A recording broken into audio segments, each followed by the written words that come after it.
할렐루야, 할렐루야. 주님의 이름으로 주일 예배 오신 여러분을 모두 환영합니다. 하나님 또 은혜를 베풀어 주셔서 저희 또 이번에 현장에서 또 온라인으로 예배 드릴 수 있게 하나님께서 은혜를 베풀어 주심을 너무나 감사드립니다. 오늘 우리 예배를 시작하면서 하나님께 우리에게 은혜를 허락하신 하나님께 감사하여, 또한 주님을 만나는 기쁨과 감격으로 하나님 우리 마음을 성령으로 채워주시옵소서, 우리의 마음을 은혜로 채워주시옵소서. 그런 간절한 마음으로 함께 기도하시면서 오늘 예배 시작하도록 하겠습니다. 아버지 하나님, 우리에게 이런 은혜를 내려주시며 어쩜입니까? 웬 은혜입니까? 웬 기쁨입니까? 하나님의 그 십자가, 하나님의 아들을 통한 그 구원의 사역이 우리에게 이루어지게 하여 주시면 감사합니다. 그 감사와 감동으로 주님 앞에 나오며 우리를 만나주시고 우리와 함께하여 주시옵기를 간절히 기도합니다. 전능하신 하나님, 오늘도 우리에게 복된 주님의 날을 허락하여 주셔서 감사합니다. 주님, 우리 예배 가운데 임재하여 주시옵소서. 주님, 우리를 돌이키시고 주의 얼굴 빛을 비추사 우리가 구원을 얻게 하소서. 우리가 모세와 같이 주님께 얼굴 대 얼굴로 대면하기를 원합니다. 주님 말이 우리의 생명이요 소망이요 구원임을 믿습니다. 이 예배가 드려지는 모든 곳이 주의 임재가 있는 거룩한 곳이 되게 하여 주시옵소서. 바로 이 시간 이곳에서 하늘의 문을 열고 주의 성령을 내려 주옵소서. 주의 은혜를 부어 주옵소서. 존귀하신 이름 예수 그리스도 이름으로 기도합니다. 아멘.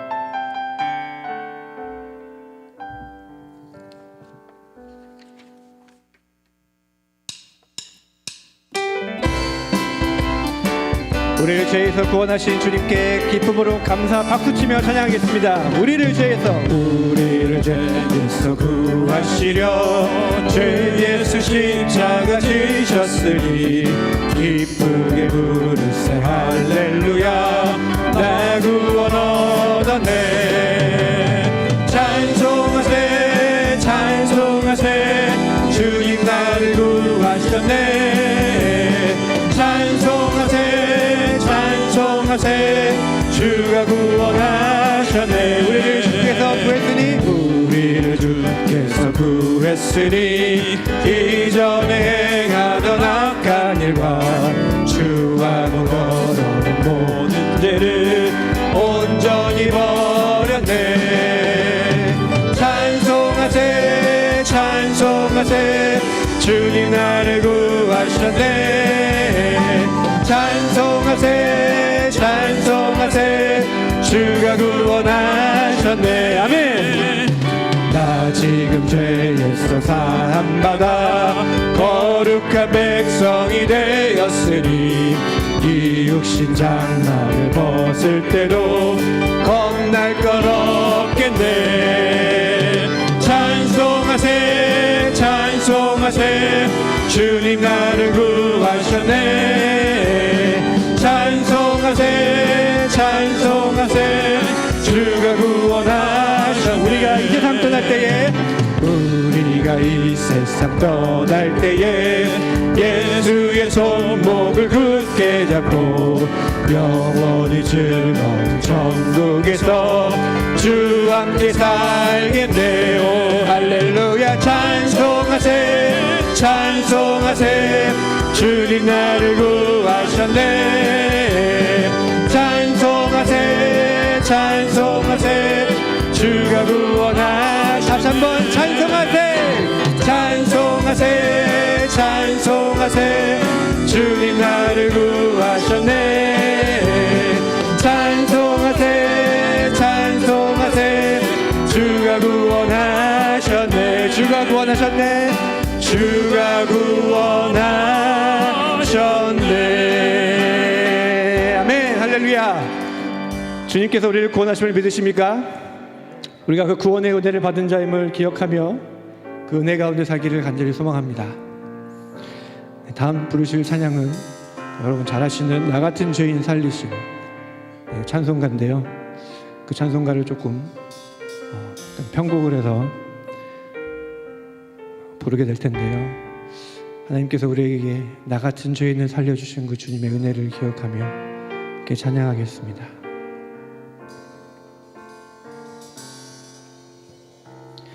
나 같은 죄인 살리신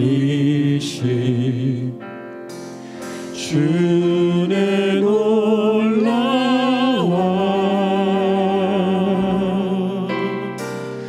잃었던 생명 찾았고 광명을 얻었네.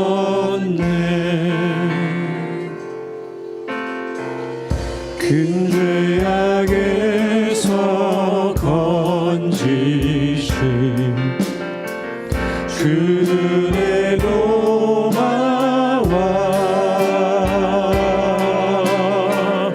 나 처음 믿은 그 시간 귀하고 귀하다. 주 찬양 주 찬양 내 마음 다해 주 찬양 주 찬양 내 생명 다해. 이제껏 내가 산 것도 이제껏 내가 산 것도 주님의 은혜라. 또 나를 장차 본향에 인도해 주시리. 거기서 우리 영원히 주님의 은혜로 해처럼 맑게 살면서 주 찬양하리라. 주 찬양하리라. 우리 주님 찬양합니다. 주 찬양 주 찬양 내 마음 다해 주 찬양 주 찬양 내 생명 다해 전심으로 주 찬양 주 찬양 주 찬양 주 찬양 내 마음 다해 주 찬양 주 찬양 내 생명 다해 주 찬양 주 찬양 주 찬양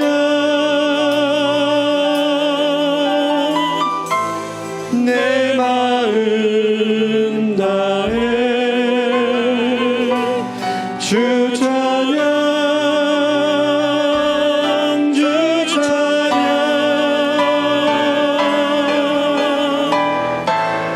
내 생명 다해.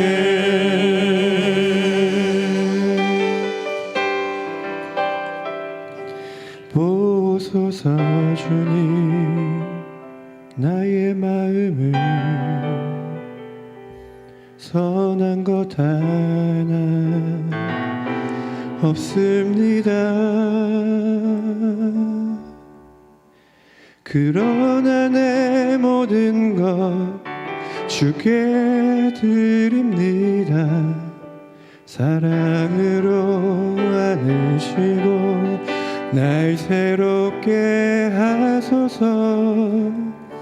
보소서 주님, 나의 마음을 선한 것 하나 없습니다. 그러나 내 모든 것 주께 드립니다. 사랑으로 안으시고 날 새롭게 하소서. 주님 마음 내게 주소서. 주님 마음 내게 주소서.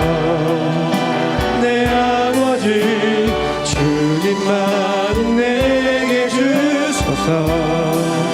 나를 향하신 주님의 뜻이 이루어지도록 주님 마음 내게 주소서. 다시 한번 고백합시다. 주님 마음 내게 주소서.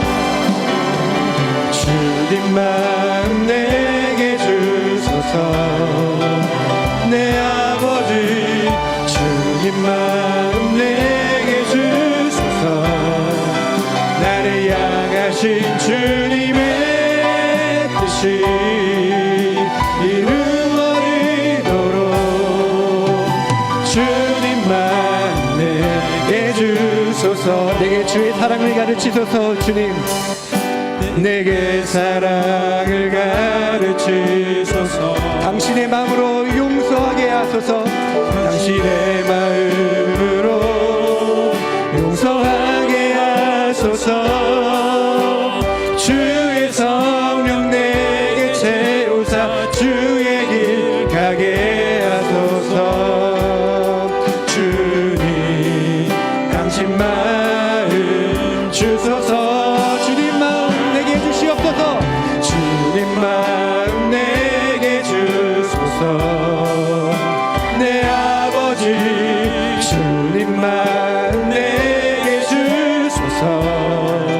나를 향하신 주님의 뜻이 이루어지도록 주님 마음 내게. 마지막으로 간절히 찬양합시다. 주님 마음 내게 주시옵소서. 주님 마음 내게 주소서.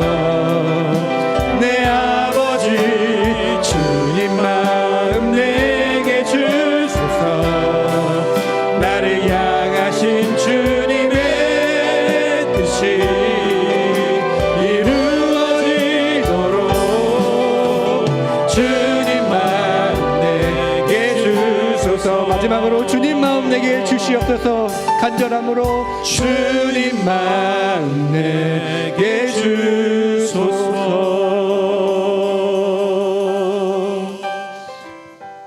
다 같이 두 눈을 감고 우리 마음을 모아 함께 기도하시겠습니다.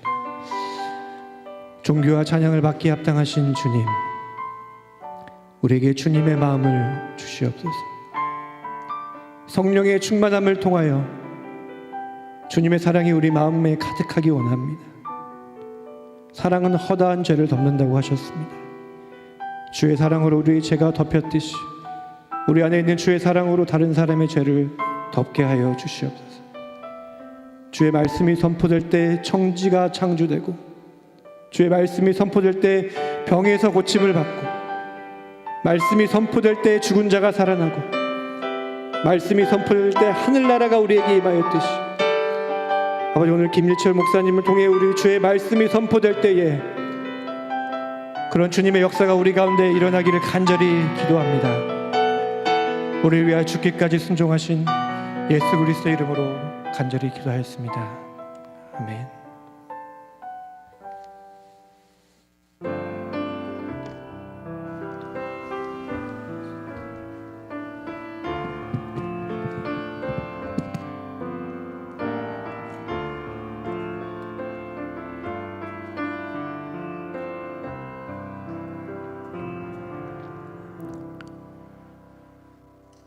하나님이 세상을 이처럼 사랑하사 독생자를 주셨으니 이는 저를 믿는 자마다 멸망치 않고 영생을 얻게 하려 하심이니라. 하나님이 그 아들을 세상에 보내신 것은 세상을 심판하려 하심이 아니요 저로 말미암아 세상이 구원을 받게 하려 하심이라. 저를 믿는 자는 심판을 받지 아니하는 것이요 믿지 아니하는 자는 하나님의 독생자의 이름을 믿지 아니하므로 벌써 심판을 받은 것이니라. 참으로 존귀하신 하나님, 하나님이 세상을 이처럼 사랑하사라는 말씀을 다시 한번 묵상하는 사순절입니다. 하나님께 올려드리는 예배에 같이하여 주시고 하나님 아버지의 사랑과 용서를 경험하는 시간 되게 하여 주옵소서. 존귀하신 예수님 이름으로 기도드립니다. 아멘.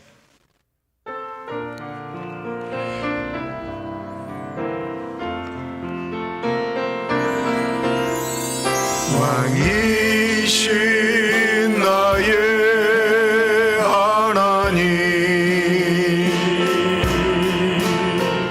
내가 주를 높이고 영원히 주의 이름을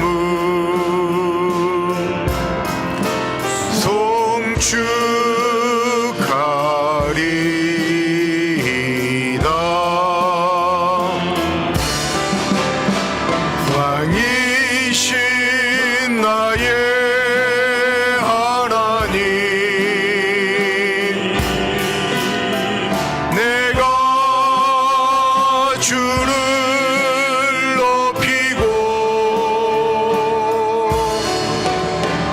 영원히 주의 이름을 송축하리이다.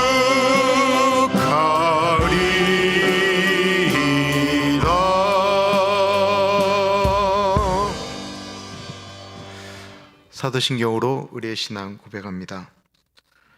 전능하사 천지를 만드신 하나님 아버지를 내가 믿사오며 그 외아들 우리 주 예수 그리스도를 믿사오니 이는 성령으로 잉태하사 동정녀 마리아에게 나시고 본디오 빌라도에게 고난을 받으사 십자가에 못 박혀 죽으시고 장사한 지 사흘 만에 죽은 자 가운데서 다시 살아나시며 하늘에 오르사 전능하신 하나님 우편에 앉아 계시다가 저리로서 산자와 죽은 자를 심판하러 오시리라. 성령을 믿사오며 거룩한 공예와 성도가 서로 교통하는 것과 죄를 사여 주시는 것과 몸이 다시 사는 것과 영원히 사는 것을 믿사옵나이다. 아멘.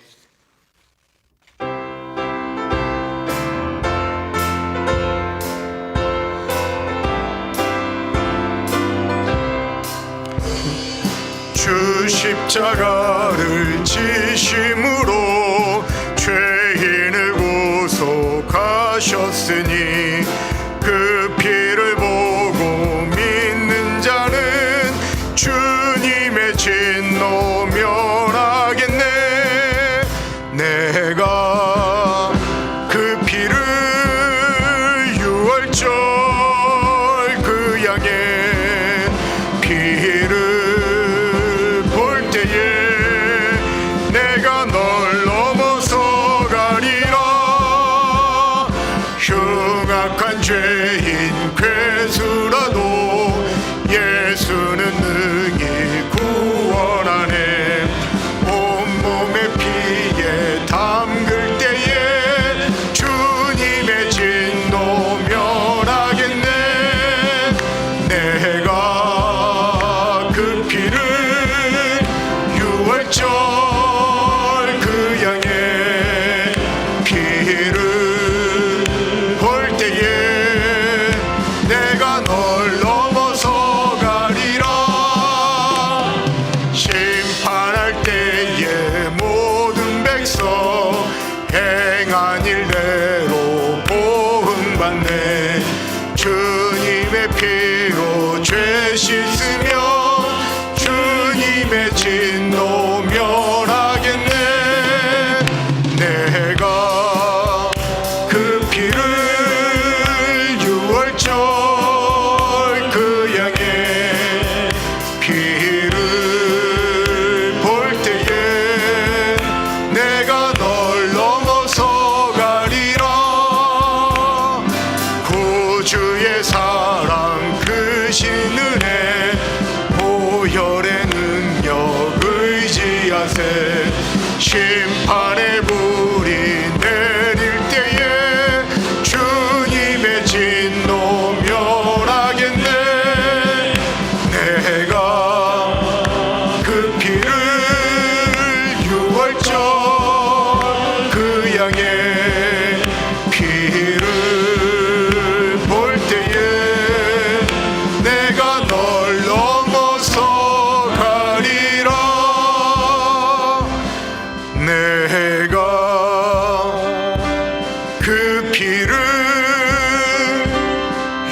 주보에 나와 있는 공동기도 하나님께 한 목소리로 올려드립니다.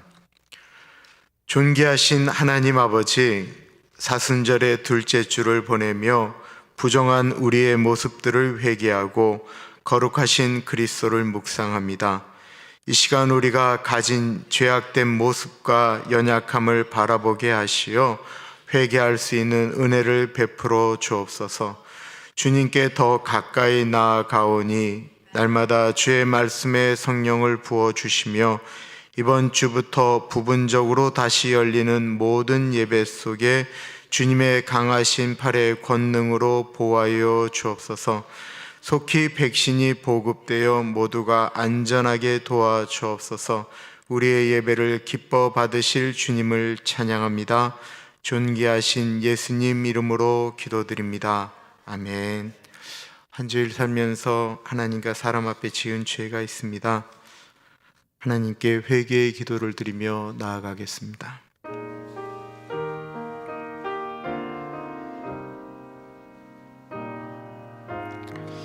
하나님 아버지, 제 마음이 아직도 정돈이 안 되었습니다. 주님,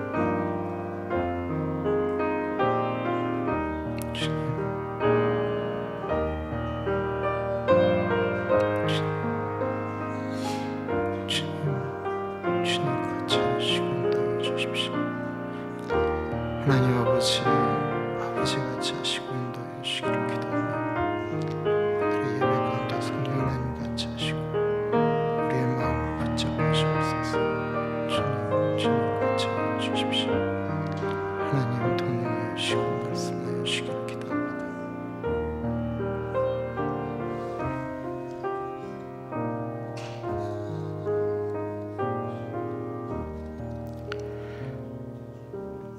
그러므로 이제 그리스도 예수 안에 있는 자에게는 결코 정죄함이 없나니 이는 그리스도 예수 안에 있는 생명의 성령의 법이 죄와 사망의 법에서 너를 해방하였습니다. 참으로 존귀하신 하나님 아버지, 벌써 2월의 마지막 주를 맞이합니다. 시간이 더 빨리 가는 것 같습니다. 어느새 익숙하지 않았던 것들이 익숙해지기 시작했고, 학교를 가지 않고 아이들이 온라인으로 수업하는 것도 익숙해졌습니다. 집에서 시간을 보내는 것이 무료하다라고 느껴졌던 시간들이 익숙해지자 이제는 그곳에서도 역사하시는 하나님을 바라보게 됩니다. 주님, 이 와중에도 시간이 계속해서 흘러갑니다. 모든 것이 멈춘 것 같았는데 멈추지 않고 계속해서 시간이 흘러가고 있었습니다. 이 흘러가는 시간 속에 하나님의 사랑은 여전히 이 온 우주를 덮고 계셨고, 여전히 이 세상에는 보내주신 하나님의 아들 예수 그리스도의 십자가 은혜가 흘러가고 있었음을 고백합니다. 십자가상에서 우리의 죄를 용서하신 은혜, 저들을 용서하여 주옵소서, 저들이 하는 죄를 알지 못하나이다 말씀하셨던 그 은혜가 아니면 살 수 없는 우리들인 것을 고백합니다. 우리 자신을 바라봅니다. 미워하고 시기하고 판단하고 자신의 마음에 들지 않으면 정죄하였던 우리의 모습을 바라봅니다. 이 시간 그 모든 것을 십자가 앞에 내려놓습니다. 오늘의 말씀은 용서에 관련된 말씀입니다. 많이 들었던 말씀이고 교회에서는 참으로 익숙한 단어입니다. 그러나 익숙하고 많이 이야기되어지는 것은 예수 그리스도께서 우리를 십자가에서 죽으심으로 용서하셨다라는 말씀뿐, 우리가 형제를 얼마나 용서하였는지에 대해서는 우리의 삶 가운데 잘 나타나지 않습니다. 우리 속에 잘 인식되는 말씀일 수 있도록, 인식되어질 뿐만 아니라 가슴으로 오는 말씀일 수 있도록 인도하여 주십시오. 성령 하나님, 이 시간에 이 자리에 운행하여 주옵소서. 김성봉 집사님의 찬양 가운데 성령 하나님 교우들에게 들려주시고, 말씀 가운데 성령 하나님의 세밀하게 역사하시는 음성이 들리게 하여 주옵소서. 참으로 존귀하신 예수님 이름으로 기도드립니다. 아멘.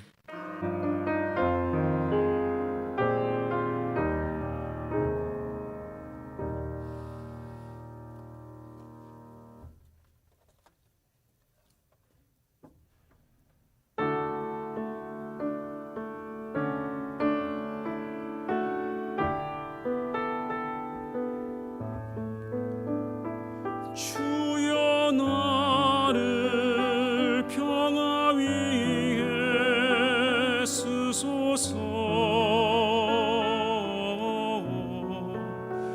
미움이 사랑 되게 하소서. 상처가 있는 곳 싸매주고 의심 있는 곳에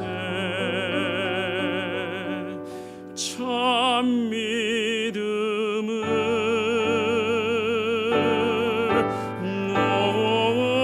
주여 나를 평화 위에 쓰소서.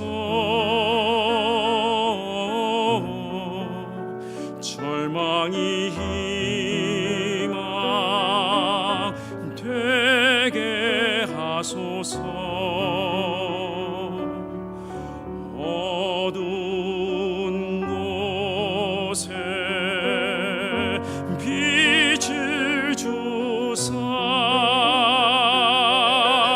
슬픔 있는 곳에 기쁨을 주소서. 오 나의 주여 나 위로받기보다는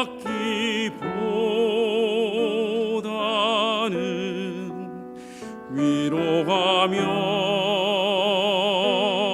살게 하소서.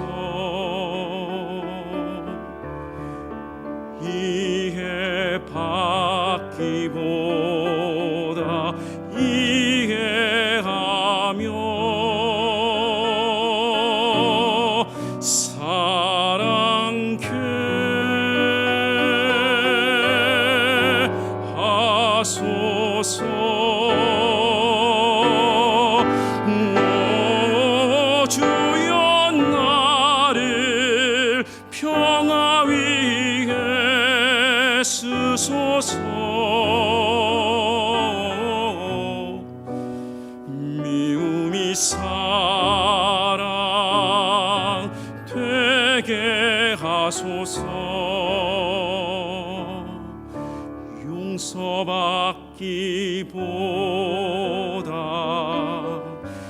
용서하며 위로받기보다는 위로하고 내가 죽을 때에 다시 살아 영생 얻으리. 영생 얻으리.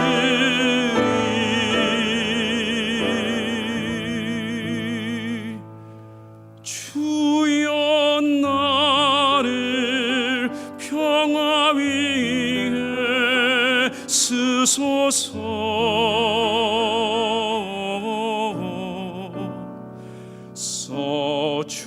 써주소서. 오 주여. 아멘.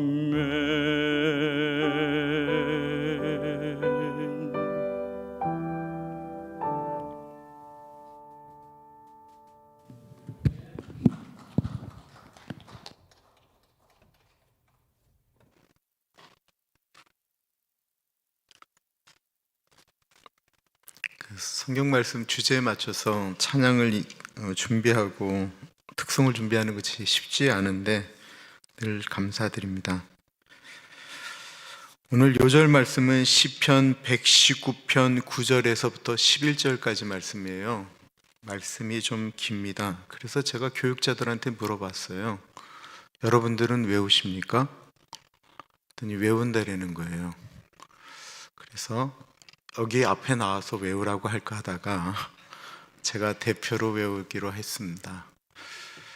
이게 우리 어르신들이 이걸 다 외울 수 있을까 좀 걱정이 되면서 이걸 다 외우실 수 있을까? 이런 생각이 들었어요. 오늘 외우실 때 처음은 말씀, 계명, 말씀 이렇게 되어지고요. 옛날 말들은 깨끗해 뭐 이런 말씀이었는데 요즘 말씀은 깨끗하게. 그러니까 저는 옛날 걸로 외워서 이게 계속 말이 옛날 거로 나와서 이게 참 어려워요. 의미를 정확히 이해하시면서 하면 참 좋을 것 같습니다. 우리 한번 읽어 볼까요? 청년이 무엇으로 그의 행실을 깨끗하게 하리이까? 주의 말씀만 지킬 따름이니이다. 내가 전심으로 주를 찾았사오니 주의 계명에서 떠나지 말게 하소서. 내가 주께 범죄하지 아니하려 하여 주의 말씀을 내 마음에 두었나이다. 제 아들한테 보내려고 해요. 청년이 어떻게 행실을 깨끗하게 할 수 있을까? 주의 말씀을 이렇게 마음에 두지 않으면 어떻게 우리가 깨끗하게 할 수 있겠어요? 외워보겠습니다. 청년이 무엇으로 그의 행실을 깨끗하게 하리이까? 주의 말씀만 지킬 따름이니이다. 내가 전심으로 주를 찾았사오니 주의 계명에서 떠나지 말게 하소서. 내가 주께 범죄하지 아니하려 하여 주의 말씀을 내 마음에 두었나이다. 아멘. 지난주에도 말씀드렸는데요. 근데 제가 시간을 잘못 말씀드렸어요. 라팔마 한남체인에 가시면 목요일 11시부터 오후 3시까지 코로나 바이러스 검사도 무료로 해주는데 거기가 정말 정확하게 해요. 어떤 분은 코로나 바이러스 걸렸는데 난 음성인데 이상하다라고 얘기하는 데는 좀 엉터리로 해서 그래요. 거기는 정말 굉장히 깊숙하게 코로 넣어서 안쪽에서부터 이렇게 정말 제대로 해요. 그래서 음성인지 양성인지가 더 정확하게 나오고요. 또 다른 거 하나는 내 몸에 항체가 있는지를 검사해줘요. 근데 코로나에 걸리신지 전혀 안 왔던 저희 교우가 어저께 저한테 전화를 했어요. 거기서 검사를 했는데 본인의 몸에 항체가 있다라는 거예요. 와우. 제가 말씀드리면 그런 곳으로 보낸다니까요. 그래서 한번 불안하신 분들은 가서 한번 받아보시면 좋을 것 같아요. 거기서 보험을 요구하지만 그냥 보험이 없으시면 없다고 해도 괜찮고요. 또 카이 조건 귀찮아서 받지도 않아요. 그러니까 그냥 하시면 그냥 적으라고 하지만 인포메이션 정도니까 하시면 도움이 될 것 같습니다. 광고 말씀드릴게요. 오늘부터 일부 예배는 8시 45분에 본당에서 25% 출석 예배, 그리고 야외에서도 예배를 드리는데 지금 밖에 바람이 엄청나게 불고 있어요. 그래서 2부 예배를 야외에서 예배를 현장 예배로 드리기로 했는데 이게 가능할까? 지금 싶습니다. 제 지금 생각으로는 여기서 예배를 이렇게 드리고, 그리고 FM 수신하시는 분들을 위해서 FM으로 들을 수 있도록 지금 준비하려고 합니다. 원래는 1부 예배는 여기서 드리고요, 2부 예배는 현장 예배를 드리고 시간에 맞춰서 온라인으로 그 1부 예배에 녹화된 것이 나가도록은 준비하고 있습니다. 혹이나 아직도 이 노출되는 것이 걱정되시는 분들은 집에서 예배를 드리셔도 좋습니다. 그게 더 안전할 수 있습니다. 주일 예배 후에 식사는 하지 않고요, 수요 예배와 토요 새벽 예배는 본당에서 현장 예배로 드리고 온라인으로 실시간 방송이 됩니다. 주중 새벽 예배는 빌립보서 사순절 묵상으로 대신하고요. 고난주간이 되면 그때 새벽 예배를 다시 시작하려고 합니다.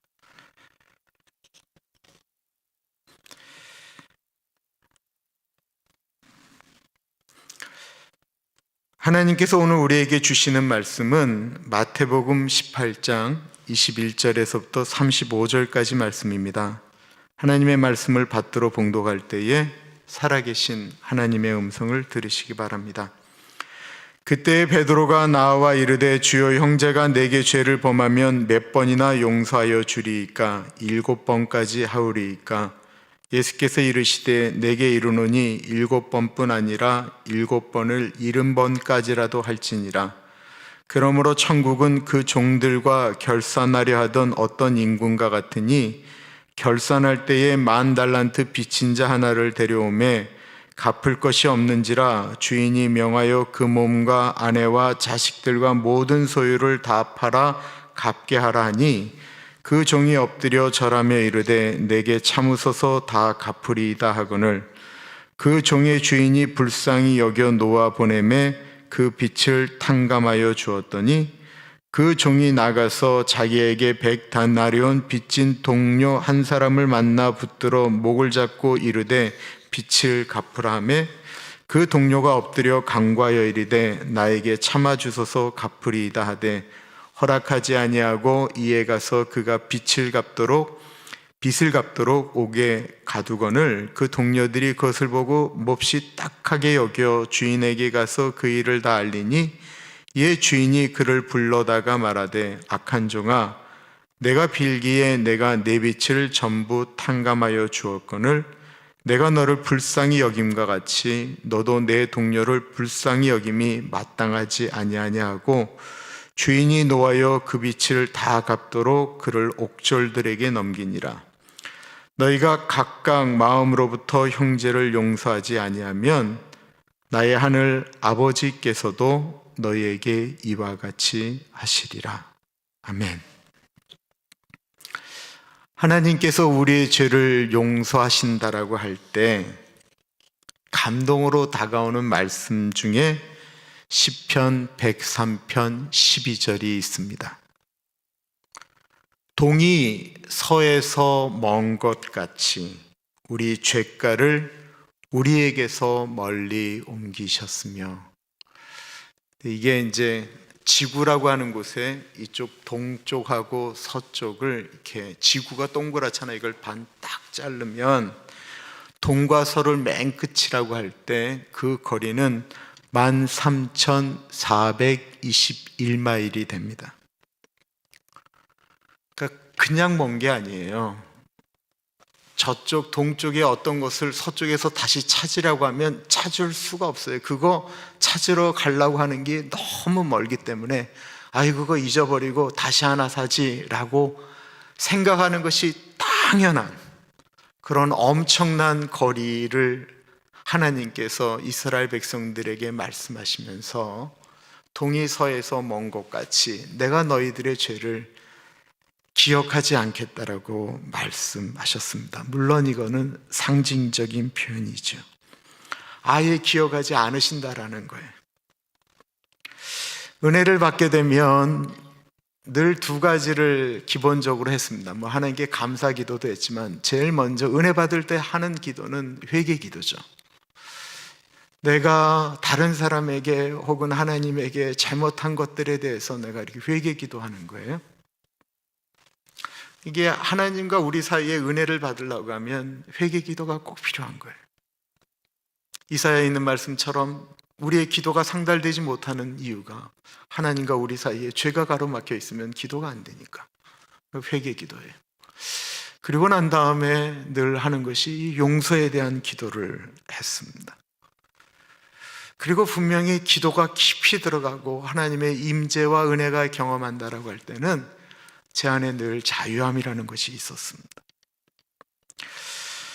문제는 저도 용서를 하게 되면 하나님께서 동에서 서가 그렇게 13,421마일 그렇게 먼 것처럼, 기억 안 하신다고 했던 것처럼 저도 기억 안 나는 줄 알았는데 저한테는 기억나더라는 거예요. 내 마음 가운데 준 그 상처가 제 기억 속에 고스란히 남겨져 있다라고 하는 것이었습니다. 내 머릿속에는 그 상처가 그대로 남아있고 기억도 지워지지 않으니까 그래서 고통했습니다. 나는 분명히 용서했는데 왜 그것이 기억이 나느냐라고 하는 것이었어요. 아마 여러분들도 저와 같은 고민을 똑같이 했으리라고 생각되어집니다.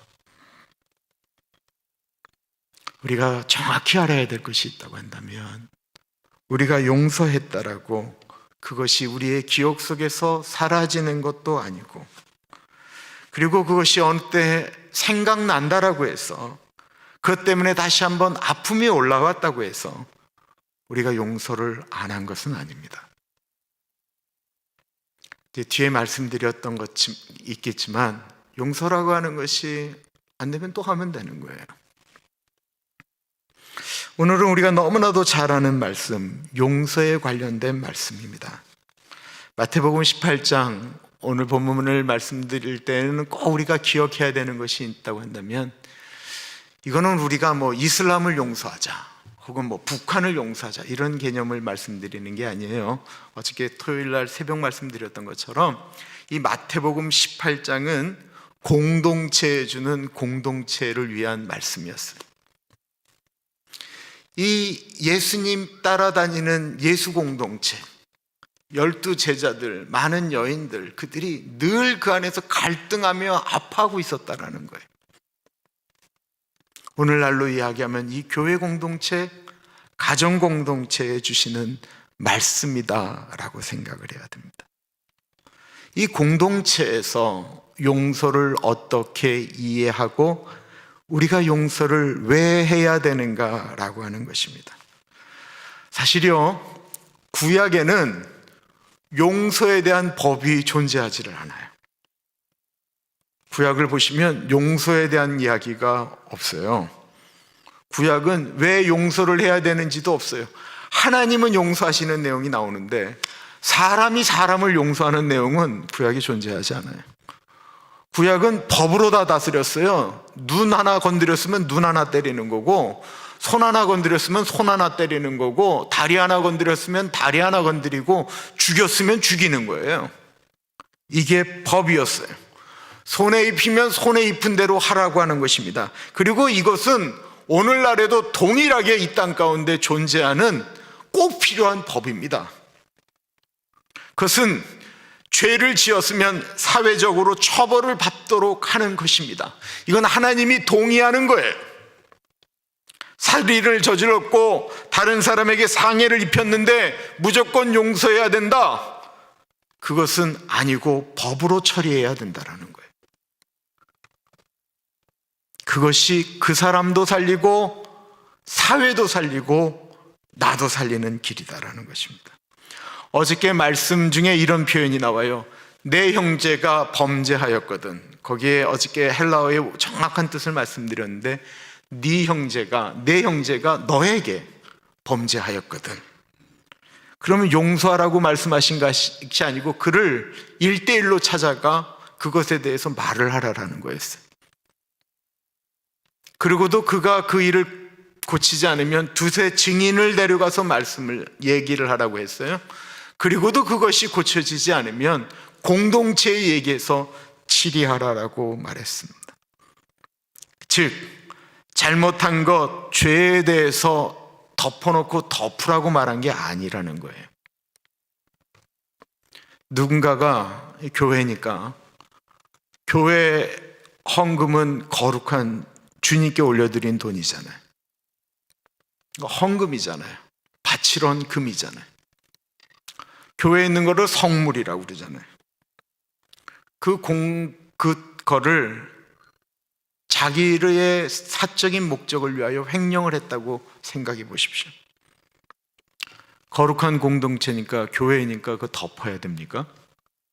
그거 안 됩니다. 그거 덮으면요, 교회가 나중에 진짜 큰 문제가 됩니다.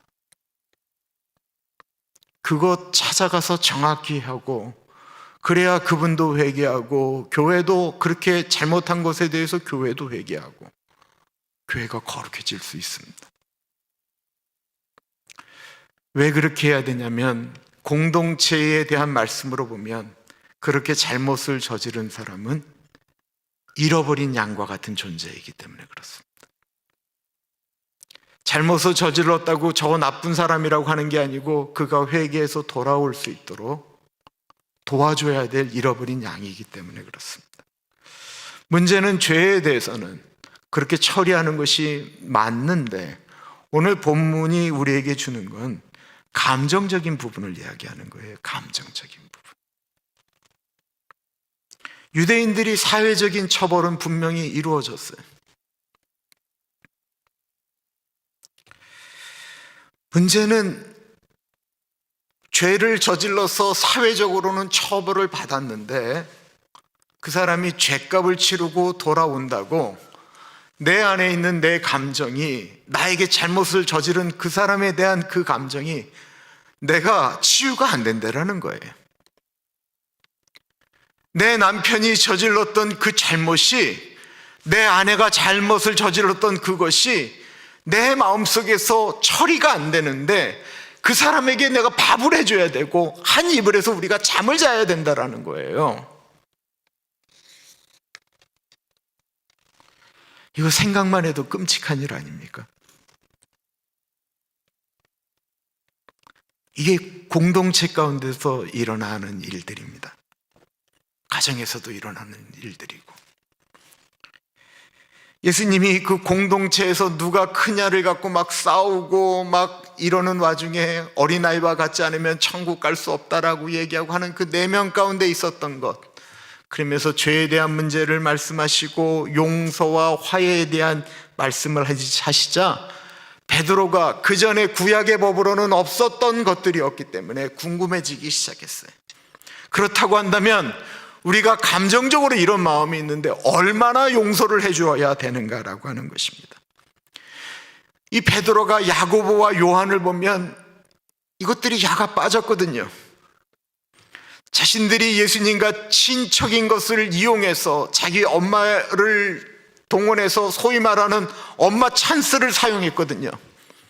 예루살렘에 올라가면 마땅히 내가 고생한 만큼의 가져야 되는데, 엄마를 이용해서, 자기들이 이용해서 높은 자리 가겠다라고 이미 예수님에게 이야기한 것을 알았거든요.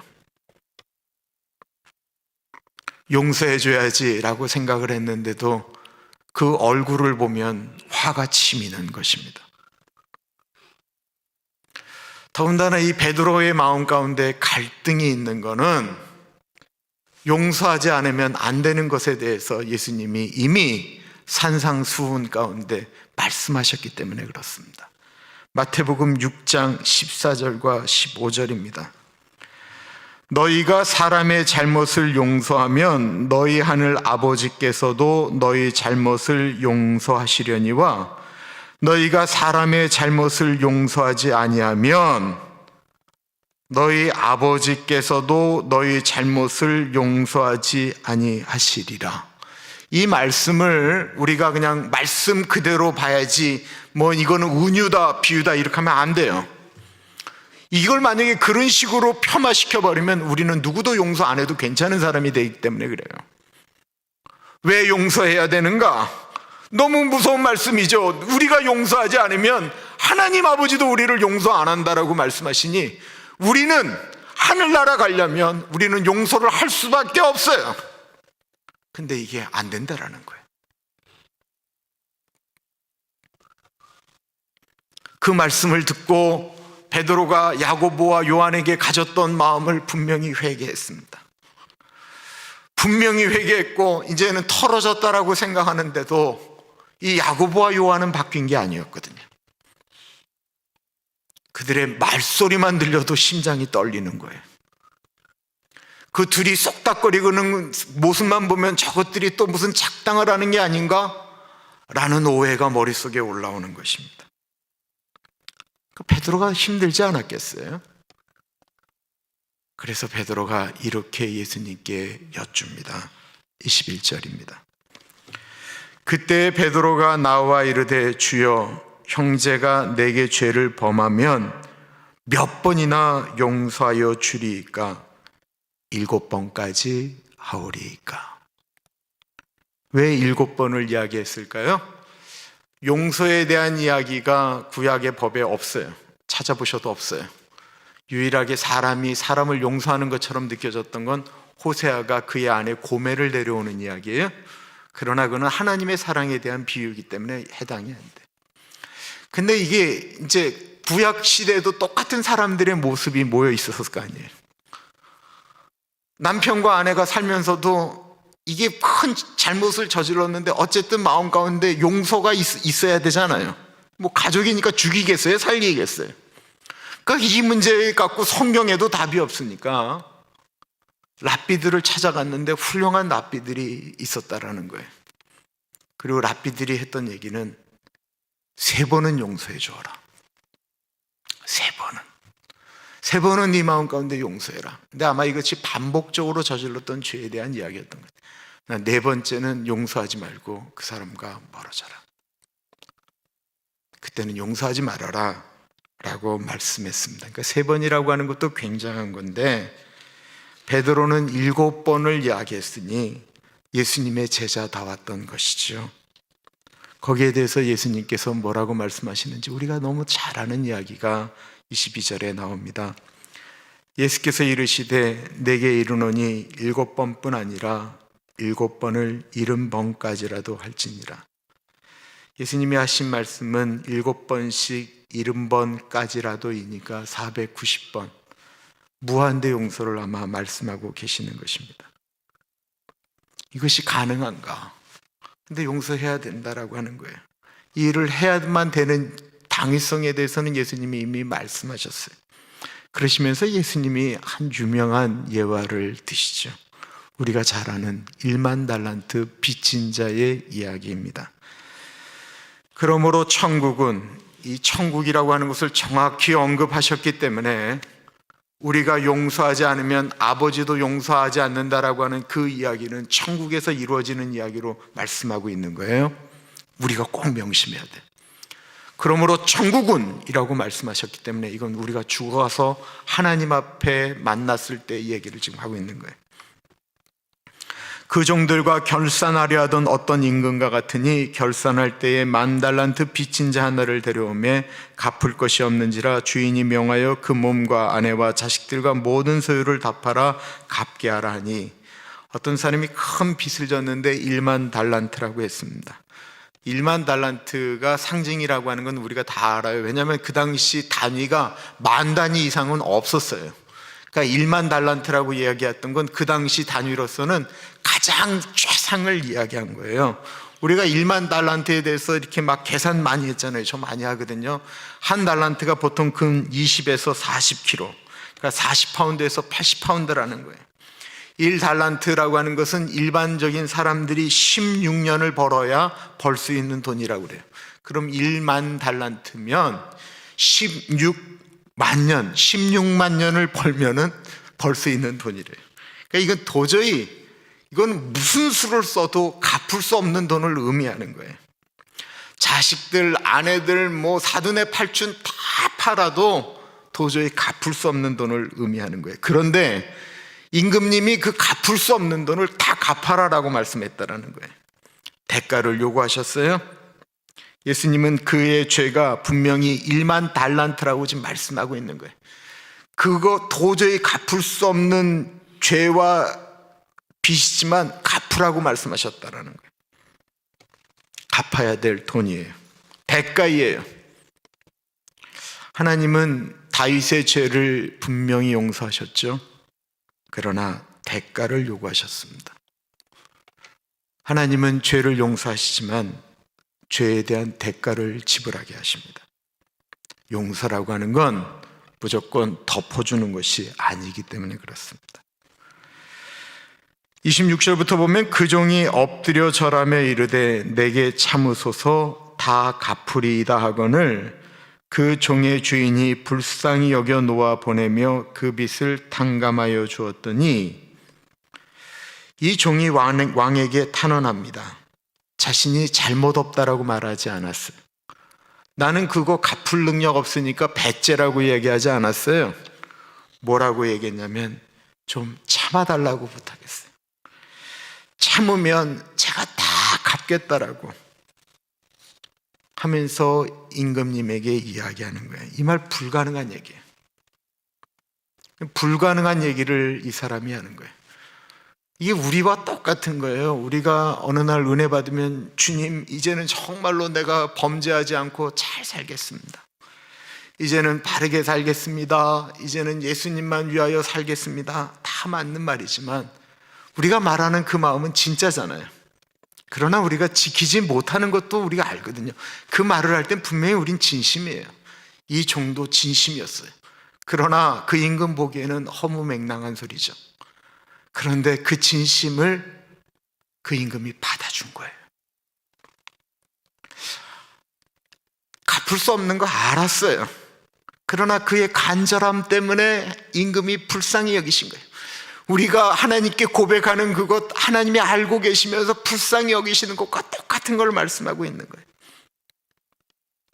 요한일서 1장 8절과 9절에 보면 만일 우리가 죄가 없다고 말하면 스스로 속이고 또 진리가 우리 속에 있지 아니할 것이요 만일 우리가 우리 죄를 자백하면 그는 미쁘시고 의로우사 우리 죄를 사하시며 우리를 모든 불의에서 깨끗하게 하실 것이요.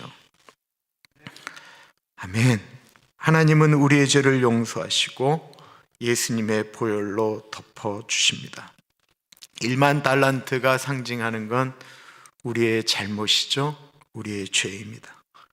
우리의 죄는 도저히 무엇으로도 갚을 수 없는 그만큼 엄청나게 무거운 것이다라는 것입니다.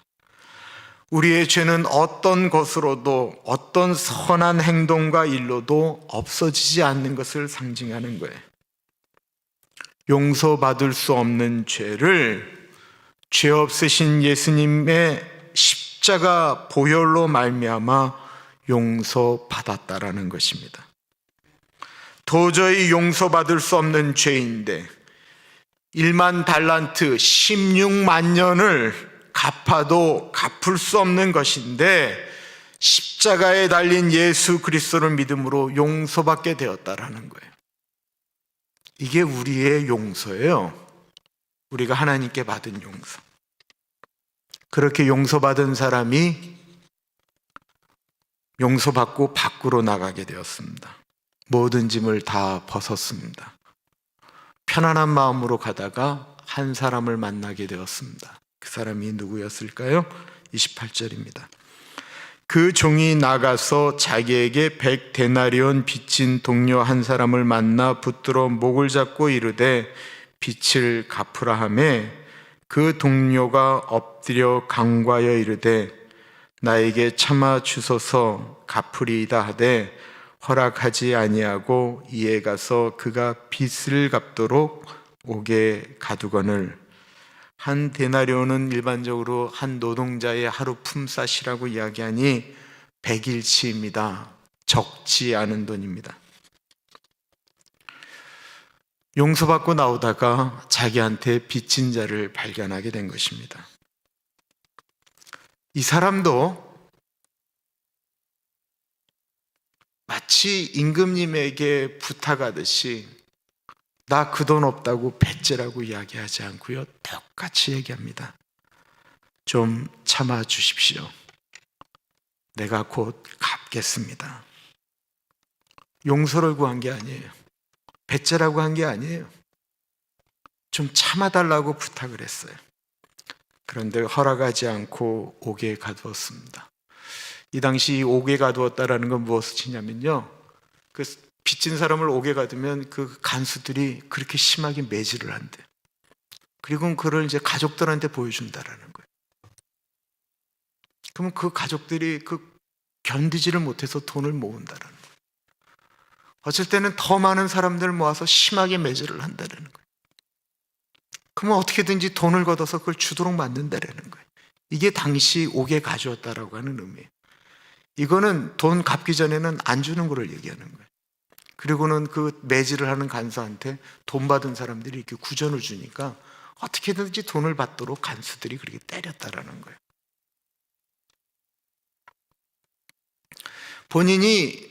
본인에게 빚진 사람 그렇게 하는 것은 본인은 당연하다라고 생각을 했습니다. 그런데 그것이 임금님께 보고가 올라가게 되었습니다. 어저께 말씀드렸던 것처럼 천사들이 그걸 보고한다라는 거예요. 그 동료들이 그것을 보고 몹시 딱하게 여겨 주인에게 가서 그 일을 다 알리니 이에 주인이 그를 불러다가 말하되 악한 종아, 내가 빌기에 내가 내 빚을 전부 탕감하여 주었거늘 내가 너를 불쌍히 여긴과 같이 너도 내 동료를 불쌍히 여김이 마땅하지 아니하냐고 주인이 노하여 그 빚을 다 갚도록 그를 옥졸들에게 넘기니라. 이 용서하지 않는 사람이 다시 감옥에 갇히게 되었습니다. 하나님은 이 사람이 용서하지 않은 것, 이 사람 나름대로의 상황을 보면 그 하나님은 하나님이고 이건 사람이니까 사람이 저렇게 화를 내고 저 돈을 받으려고 하는 데는 이유도 좀 있겠지라고 하실 말한데 하나님이 그냥 딱 한마디로 용서하지 않겠다라고 말씀하는 거예요. 하나님께서 그 사람이 너에게 잘못하지 않았다라고 말씀하지 않으셨어요. 뭐라고 얘기하시냐면 내가 너를 불쌍히 여긴 것처럼 너도 좀 불쌍히 여기라고 말씀을 하시는 거예요. 그리고 아니 그 마음을 네가 품는 것이 당연하다라고 말씀하셨어요. 근데 여기서 중요한 것은 용서 못함으로써 이 사람이 감옥으로 다시 들어가게 되었다라는 거예요. 이것이 오늘 성경에는 진짜 감옥이지만 감정적으로 용서하지 않은 사람들이 들어가는 감옥은 마음의 감옥이다라고 하는 것입니다. 용서하지 않으면 우리는 계속해서 감옥 속에 갇혀 살게 되는 거예요. 그것 때문에 계속해서 그 가정 가운데는 어려움이 생기고 공동체는 깨어지고 그 마음도 깨어질 수밖에 없다라고 하는 것입니다. 그 감옥 안에 우리가 들어가게 돼 있는 거예요. 앞에 언급한 바와 같이 분명히 용서했는데 우리 머릿속에는 워낙 큰 것이 있으면 저 깊숙한 곳에 장기 저장소라고 하는 곳에 그 기억이 들어가게 된다고 합니다. 그 깊숙한 곳에 그 기억은 들어가는 거예요. 그것이 가라앉아 있다가 어느 순간에 조절이 안 되면 다시 수면 위로 올라오게 됩니다. 저는 50년을 넘게 사신 부부와 식사를 한 적이 있었습니다. 이제는 몸이 힘드셔서 다 그냥 뭐 기운 없으셔서 이렇게 드시는 것도 이렇게 아주 간단하게 드시는 분들이세요. 결혼하신 지가 53년이 넘으셨고 그런 분들인데 어느 날 이렇게 말씀을 하시는데 이제 넘으셔서 이제 제가 진짜 이렇게 몸이 안 좋으셔서 위로하려고 왔어요. 같이 밥 먹고 잘 그랬는데 이제 옛날 얘기를 옛날에 어떻게 만나셨어요? 어떠셨어요? 제가 그 말씀을 던지면 안 됐어요. 이 부부가 잠시 일 때문에 떨어져 있는 동안 남자분이 실수를 하셨어요.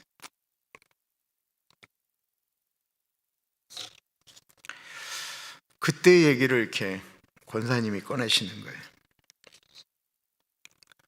근데 이 50년 전의 이야기를 말씀하시는데 그 온유하신 권사님의 얼굴에 살기가 돌더라고요.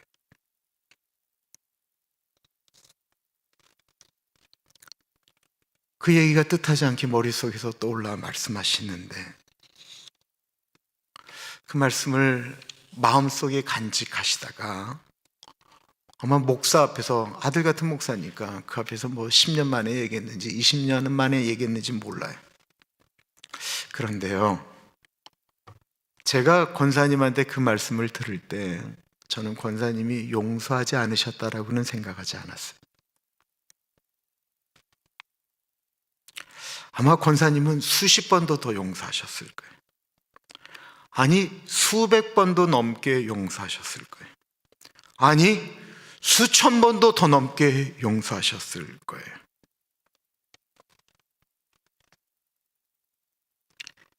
7번씩 70번이라고 이야기하는 490번이 아닌 그 마음 가운데 50년 동안 목사 앞에서 그 얘기를 끄집어낼 정도로 그 안에 있는 그 마음이 있지만 그분하고 50년 넘게 살도록 이분은 어쩌면 490번이 아닌 수천 번 마음 가운데 용서하셨을 거예요.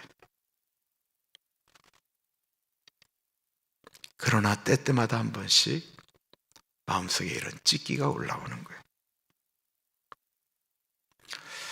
그런데요, 제 경험인데 여러분들도 아마 맞을 거예요. 감정적으로 어느 순간에 용서했다라고 하는 것들이 이렇게 깊어지면 어느 순간엔 진짜 희미해질 때가 있습니다.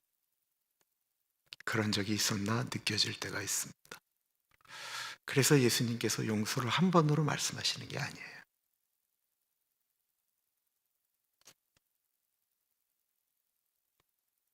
정말 무서운 분들은 뭐냐면요, 용서를 안 하고 때때마다 그거를 무기로 끄집어내는 거예요. 당신이 그때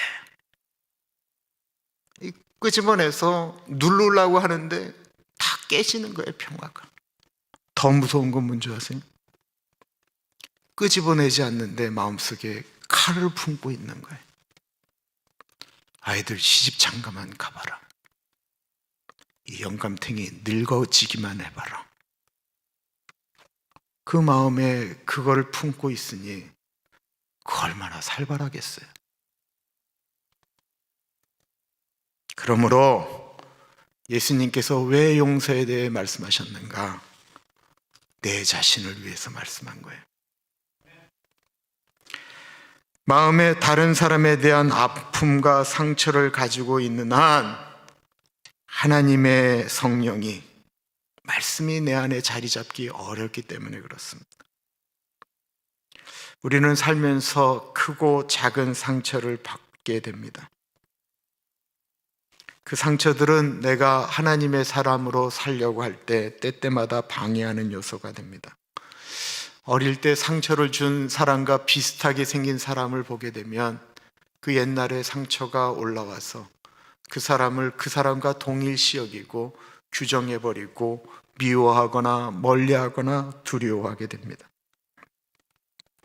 그러므로 내가 용서하지 않았던 과거의 일 때문에 나에게 아무런 잘못도 저지러지지 않은 그 사람을 내가 미워하는 죄를 내가 짓게 되는 거예요. 과거에 내가 용서하지 않은 마음이 나의 현재를 지금 지배하고 있는 겁니다. 과거를 없앨 수 있습니까? 없앨 수 없습니다. 그거 절대로 사라지지 않는 거예요. 나를 괴롭히고 힘들게 했던 것은 지울 수 없는 일어난 일입니다. 그러나 그 일이 오늘날도 나를 지배하게 만드는 것은 정말로 불행한 일이고, 그걸 그대로 내 안에 간직하고 있다는 건 더 불행한 일이다라는 거예요.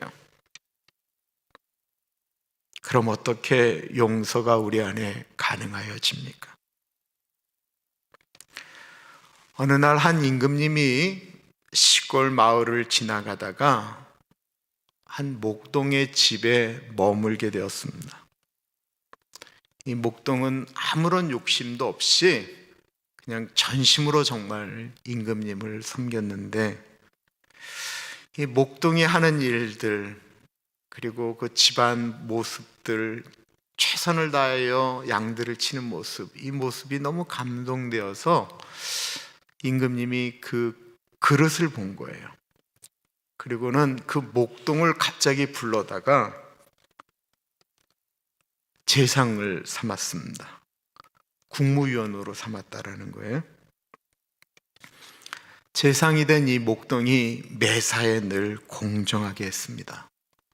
깨끗이 행동했습니다. 그러자 늘 이렇게 뒤에서 뇌물 받던 신하들이 불편해지기 시작하는 거예요. 그를 시기하기 시작했습니다. 일개 목동이 재상이 된 다음에는 뇌물을 주고받는 일들이 쉽지 않아졌기 때문에 그렇습니다. 그러자 이 신하들이 그 재상을 내어 쫓을 궁리를 하기 시작했습니다. 근데 가만히 보니까 이 재상이 한 달에 한 번씩 자기가 목동으로 있었던 집을 방문하는 것이었습니다. 몰래 들어가 쫓아가 봤더니만 그 목동 집 바로 옆에 있는 그 창고, 광이라고 하죠. 광에 들어가서 큰 항아리의 뚜껑을 열고 그 안을 한참을 들여다보다가 항아리 뚜껑을 닫고 돌아오는 것입니다. 그럼 그렇지. 신하들이 생각을 어떻게 했냐면 저게 뒤로 돈을 받아서는 나중에 은퇴한 다음에 쓰려고 광에다가 몰래 감추어뒀구나. 저게는 분명히 금은보화로 가득 찰 것이다. 그리고 그 이야기를 임금님에게 이야기하였습니다. 그래서 임금이 재상을 불러서 내가 너를 그렇게 아꼈거늘 앞장서라!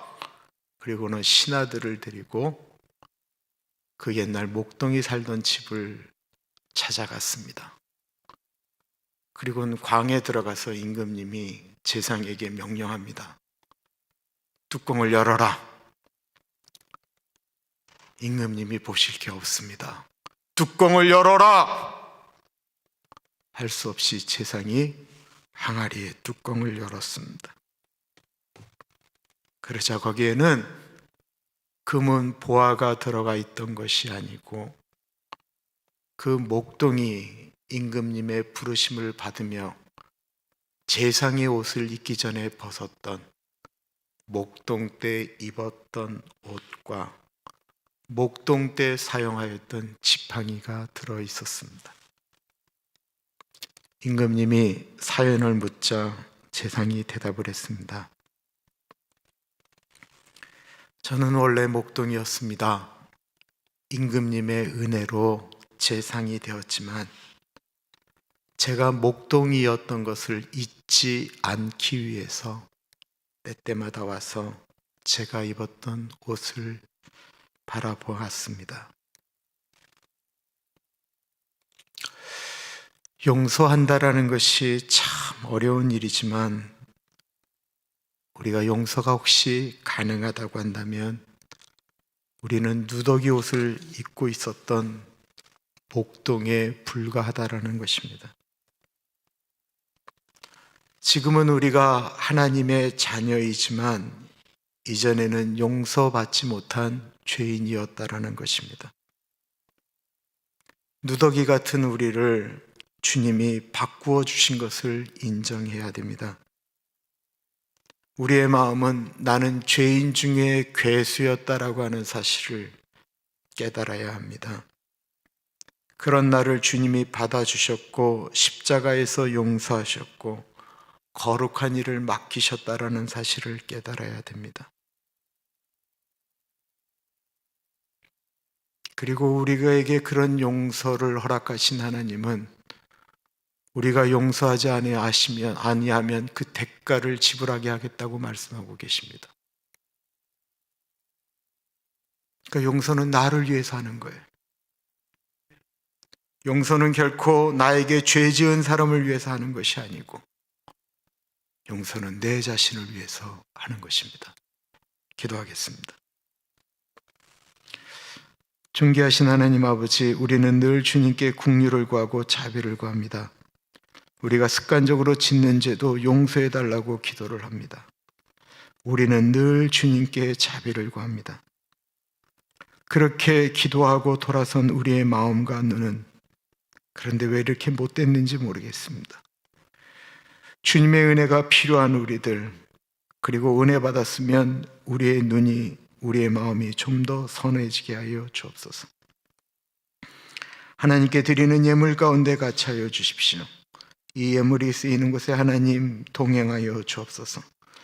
곽병만 장로님, 곽세인 권사님 생신을 맞이하여 고통금 드립니다. 두 분 모두 건강하게 하셔서 선교에 대한 꿈 그거 포기하지 않게 하시고 우리 이튼, 이안, 이반, 이래, 하영이, 하성이, 하은이, 하순이 가운데 같이 하여 주시기를 기도드립니다.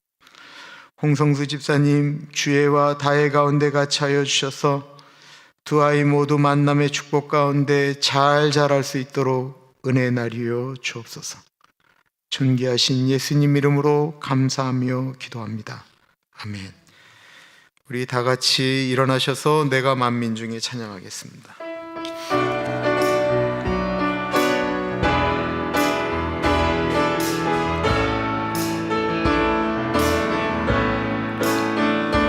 내가 만민 중에 오 주께 감사하며 주님을 찬양하리. 열방 중에서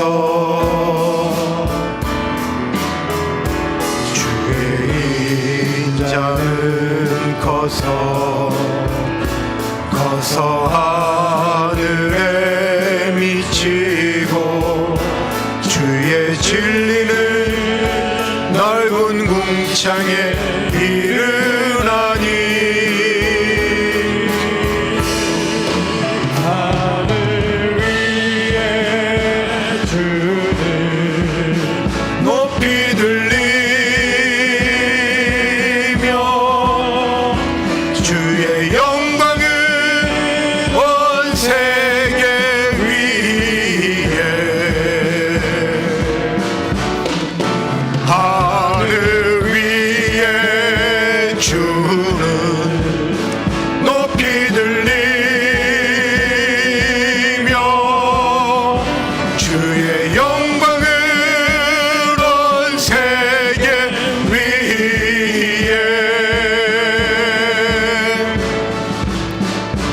내가 만민 중에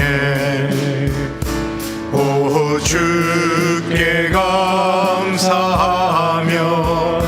주님을 찬양하리.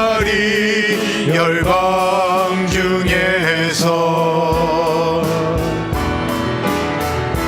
주의 인자는 커서 하늘에 미치고 주의 진리는 넓은 궁창에 이르나니. 하늘 위에 주는 높이 들리며 주의 영광을 온 세계 위에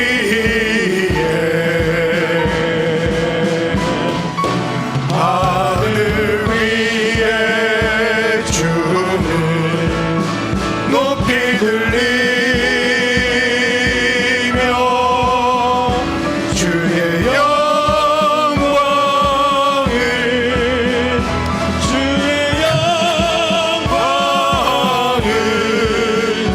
주의 영광을 온 세계 위에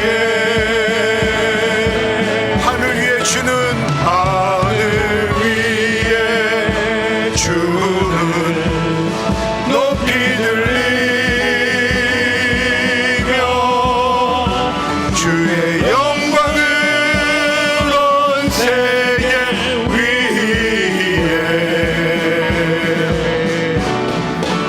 하늘 위에 주는 높이 들리며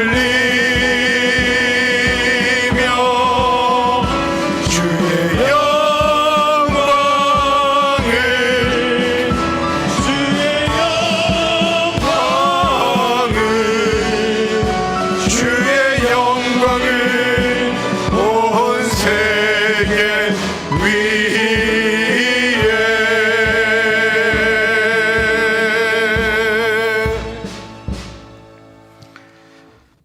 참으로 존귀하신 하나님 아버지, 도저히 용서받을 수 없는 용서받은, 도저히 갚을 수 없는 빚을 탕감받은 우리들입니다. 그 빚의 탕감이, 그 용서가 십자가인데, 주님, 우리가 언제 그 십자가를 가슴 떨리게, 저 십자가에서 예수님이 죽지 않았더라면 우리가 그렇게 죽을 수밖에 없는 죄악 덩어리구나 라고 생각하며 십자가를 바라본 지가 언제였는지, 그 십자가가 그렇게 다가와야 우리가 다른 사람들에게도 좀 넉넉하게 볼 수 있는데, 주님은 어느새 우리의 십자가는 목걸이에, 교회 첨탑 위에 세워져 있는 상징과 같이 되어지지는 않았나 생각하게 됩니다. 사순절 보내고 있습니다.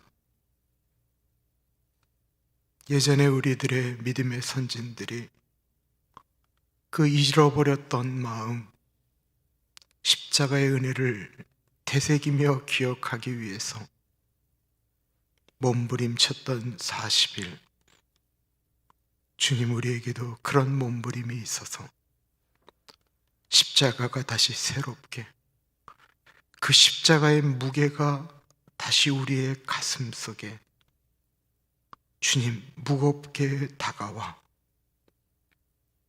우리가 다른 사람들을 이해하고 용납하는 데는 너무 이 십자가의 무게가 무겁기 때문에 반대쪽에 있는 우리의 마음이, 다른 사람을 향한 마음이 가벼워질 수 있도록 인도하여 주옵소서. 지금은 우리 주 예수 그리스도의 은혜와 우리를 너무나도 사랑하셔서 하나밖에 없는 아들을 넉넉하게 보내주신 하나님 아버지 그 크신 사랑하심과 성령 하나님의 감화 감동 역사 충만 교통하심이, 사랑하는 가족들을 위하여 기도하고 자신들의 아직도 해결되지 않은 문제 때문에 고통하며 용서해야지, 주님의 마음을 가져야지 라고 하며 주님 앞에 나아온 사랑하는 죄 백성들 머리 위에 지금으로부터 영원토록 같이 하시길 간절히 축원하옵나이다. 아멘.